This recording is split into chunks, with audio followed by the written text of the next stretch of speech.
नमस्कार दोस्तों, कासन स्टडी के ऑनलाइन क्लासेज में आप सभी का स्वागत है।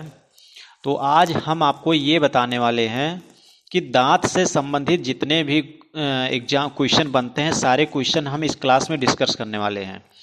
दोस्तों, आप कोई भी एग्ज़ाम दे रहे हैं, मेरा 100% की गारंटी है कि इससे बाहर आपका क्वेश्चन दांत से संबंधित नहीं जाएगा। तो अगर ये क्लास आपको पसंद आएगा तो लाइक ज़रूर करिएगा। जो भी बच्चे अभी तक चैनल को सब्सक्राइब नहीं किए हैं, चैनल को सब्सक्राइब भी कर लीजिएगा। तो हम शुरू करते हैं क्वेश्चन को। क्वेश्चन हमारा क्या कह रहा है?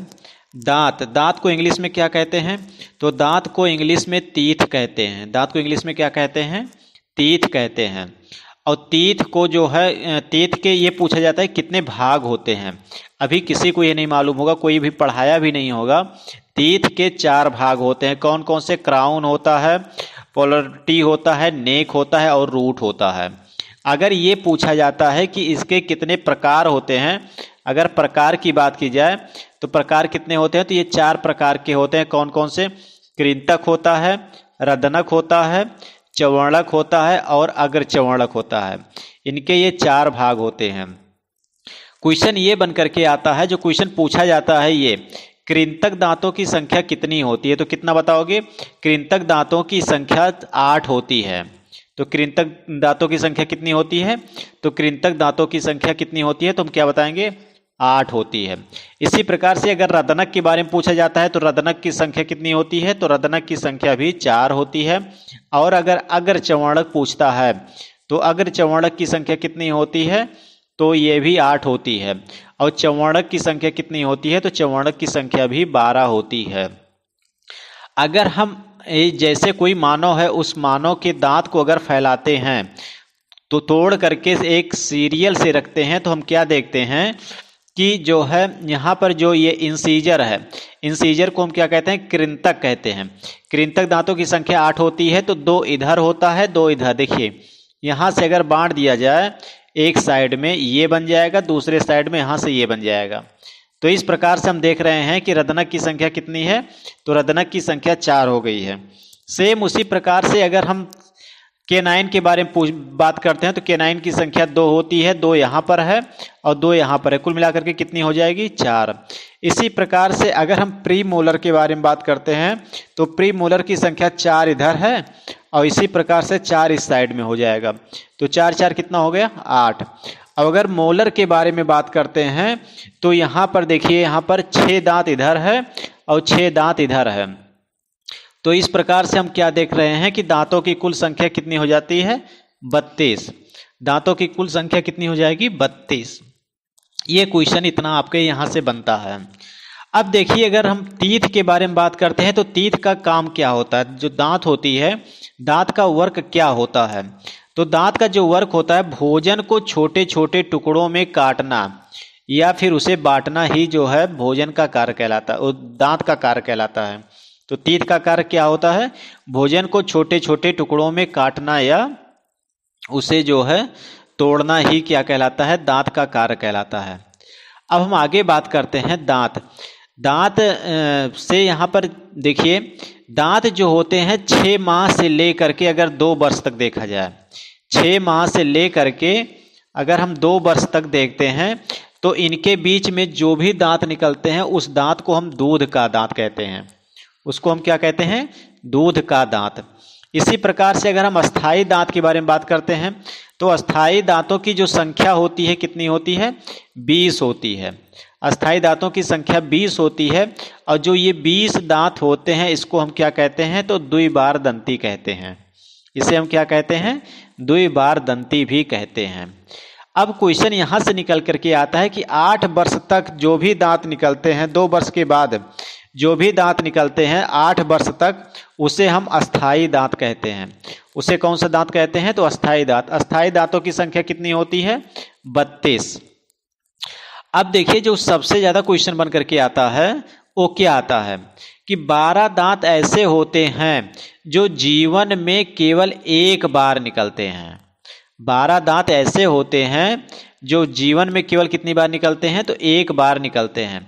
अगला पॉइंट कह रहा है कि 20 दांत ऐसे होते हैं जो 2 बार निकलते हैं। 20 दांत ऐसे होते हैं जो कितने बार निकलते हैं? 2 बार निकलते हैं। और सबसे जो ज़्यादा क्वेश्चन पूछा जाता है, ये पूछा जाता है क्वेश्चन नंबर, अगर ये देखिए, मसूड़ों में एक बीमारी पाई जाती है, जो तो वह बीमारी जो मसूड़ों में पाई जाती है वो किस बीमारी की किस विटामिन की कमी से पाई जाती है? तो विटामिन सी की कमी से ये बीमारी पाई जाती है। मसूड़ों में जो बीमारी पाई जाती है विटामिन सी की कमी से पाई जाती है। अगला क्वेश्चन ये बन करके आता है कि जो एक रोग होता है पायरिया, पायरिया रोग कैसे होता है?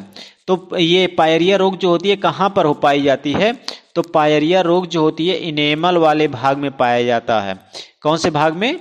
इनेमल वाले भाग में पायरिया पाई जाती है। अब हम इसके आगे बात करते हैं। तो बच्चों में अग्र चवणक नहीं होता है, ये question very very important question है। बच्चों में अग्र चवणक नहीं होता है। अग्र चवणक में भी जो तीसरा दांत होता है उसको हम कौन सा दांत कहते हैं? तो उसको हम अक्ल का दांत कहते हैं। चवणक में जो भी तीसरा दांत होता है, देखिए हमने क्या बताया कि बच्चों में अग्र चवणक नहीं पाया जाता है, और जो चवणक दांत होते हैं, चवणक दांत में भी जो तीसरा दांत होता है उसको क्या कहते हैं? अक्ल का दांत कहते हैं। ये माना जाता है कि चवणक में जो जब तीसरा दांत आ जाता है तो लोग कहते हैं कि अब इनको अकल आ गई है। तो इस प्रकार से तीसरे दांत को क्या कहते हैं? अक्ल वाला दांत भी कहते हैं। अगला क्वेश्चन देखिए, अगला क्वेश्चन क्या कह रहा है? हाथी में जो सबसे बड़ा वाला दांत होता है, हम बात करते हैं हाथी के बारे में। तो हाथी में जो सबसे बड़ा वाला दांत होता है उसको हम कौन सा दांत कहते हैं? कृंतक दांत कहते हैं। और सबसे ज़्यादा क्वेश्चन यही दोनों पूछा जाता है। ये दोनों question very very important question है, इसको ध्यान दीजिएगा। तो जो शेर का सबसे बड़ा वाला दांत होता है उसको क्या कहते हैं? तो रदनक दांत कहते हैं। शेर का सबसे बड़ा वाला दांत क्या होता है? रदनक दांत होता है। और देखिए यहाँ पर एक डेंटल फार्मूला भी कभी कभी पूछ लिया जाता है। तो डेंटल फार्मूला को हम हिंदी में कहते हैं दंत सूत्र। तो जैसे वयस्क हैं, एडल्ट मतलब क्या होता है? वयस्क।